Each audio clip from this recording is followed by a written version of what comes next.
भारत माता की, भारत माता की। हाजीपुर की धरती, हाजीपुर की लोकसभा से घोषित होने पर जहां इस बात का उत्साह है, तो वहीं ये बात मुझे भावुक भी करती है कि हाजीपुर की ये धरती हमेशा मेरे नेता, मेरे पिता आदरणीय रामविलास पासवान जी के नाम से जानी जाती थी। मेरे पिता का नाम हाजीपुर की महान जनता की वजह से देश में, दुनिया में जाना जाता था। आज जब वो हमारे बीच नहीं है, यकीनन ये पल मुझे भावुक करता है, पर आज मेरा हिम्मत आप बढ़ाते हैं और मेरे लिए मेरे प्रधानमंत्री जी का यहाँ आना, इससे पहले मेरे पिता, मेरे नेता आदरणीय रामविलास पासवान जी के लिए भी प्रधानमंत्री यहाँ पर आए थे। और आज जब वो यहाँ पर आए हैं, उन्होंने एक पिता की कमी को मेरे अभिभावक के रूप में पूरा करने का उन्होंने काम किया। एक बार जोरदार ताली आप लोग प्रधानमंत्री जी के स्वागत में यहाँ पर बजा। साथियों, मेरे लिए आज हाजीपुर की धरती किसी पवित्र संगम से कम नहीं है। आज यहाँ पर 3 ऐसी मजबूत शक्तियां मौजूद हैं जिन्होंने मेरे पिता के जाने के बाद मेरे कठिन समय में मुझे संभालने का काम किया, मेरा संरक्षण करने का काम किया। भले वो मेरी माता रीना पासवान जी हो, मेरे प्रधानमंत्री आदरणीय नरेंद्र मोदी जी हो, और आप सब हाजीपुर की महान जनता, आप लोगों की वजह से ही आज चिराग पासवान का अस्तित्व है। आप लोगों की वजह से ही आज चिराग पासवान आप लोगों के बीच मौजूद हो पाया। कई बड़ी बड़ी शक्तियों ने चिराग पासवान को समाप्त करने का प्रयास किया, पर मेरे प्रधानमंत्री जी का प्यार, उनका संरक्षण रहा कि मेरे पिता के जाने के बाद भी उन्होंने हमेशा मुझे वो स्नेह, वो प्यार देने का काम किया। साथियों, आज ये राजनीतिक मंच नहीं है, मेरे लिए आप सब परिवार के सदस्य की तरह हैं।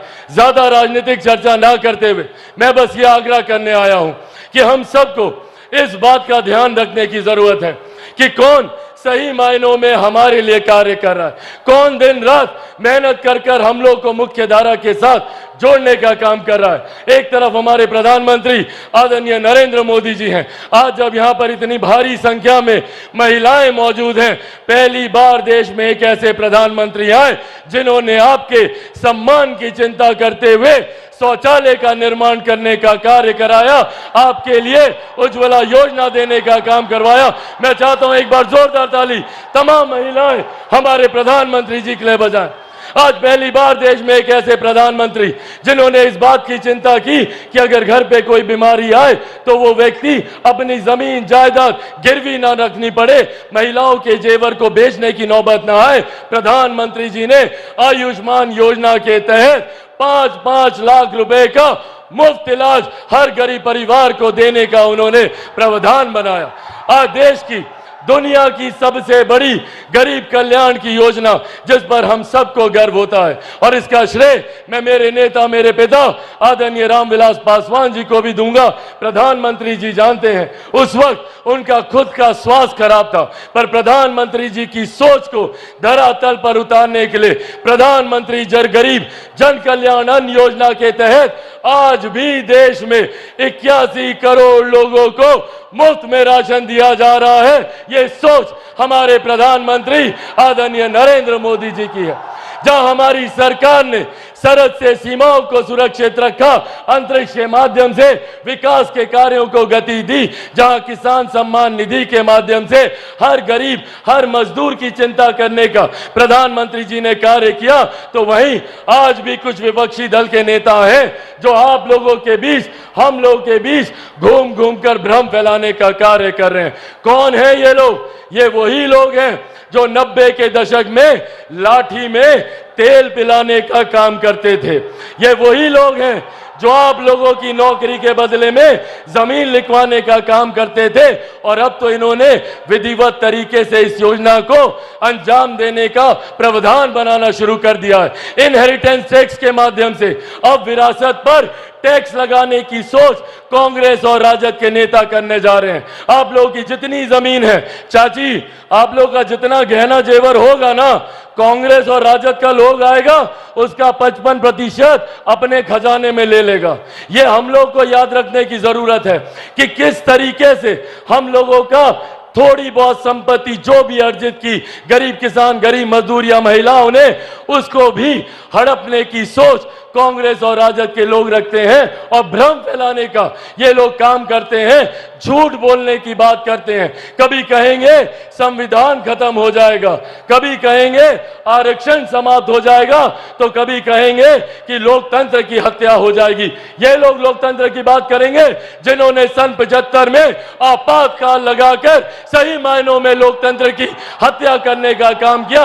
ये लोग लोकतंत्र की चिंता कर रहे हैं। साथियों, आज मैं मेरे नेता, मेरे पिता आदरणीय रामविलास पासवान जी की कर्म भूमि पर खड़ा होकर उन्हीं के संघर्षों की कसम खाकर आप सबसे वादा करके जाता हूं कि जब तक चिराग पासवान जिंदा है, ना संविधान को कोई खतरा है, ना आरक्षण को कोई खतरा है।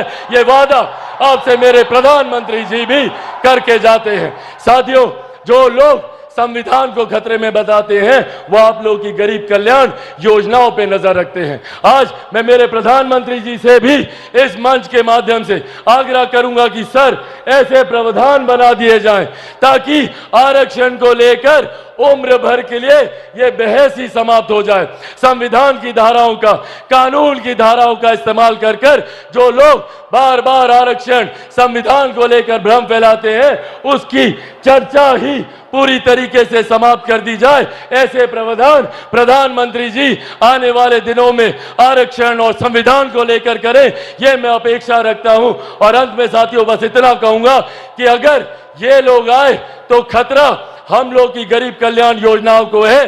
जितनी कांग्रेस राजद के लोग हैं, आज जितने लोगों को 5-5 किलो अनाज मिलता है, एक बार हाथ उठाकर प्रधानमंत्री जी को बताएं कि आप लोग को अनाज मिल रहा है ना? जिनको मिल रहा हाथ उठाकर बताएं। अगर कांग्रेस के लोग आए, राजद के लोग आए, तो ये लोग ये अनाज मिलना बंद करा देंगे। आयुष्मान योजना को ये लोग बंद करा देंगे, क्योंकि ये लोग चाहते हैं कि गरीब गरीब रहे। और दूसरी तरफ हमारे प्रधानमंत्री जी ने 2047 तक भारत को एक विकसित देश बनाने का लक्ष्य रखा है।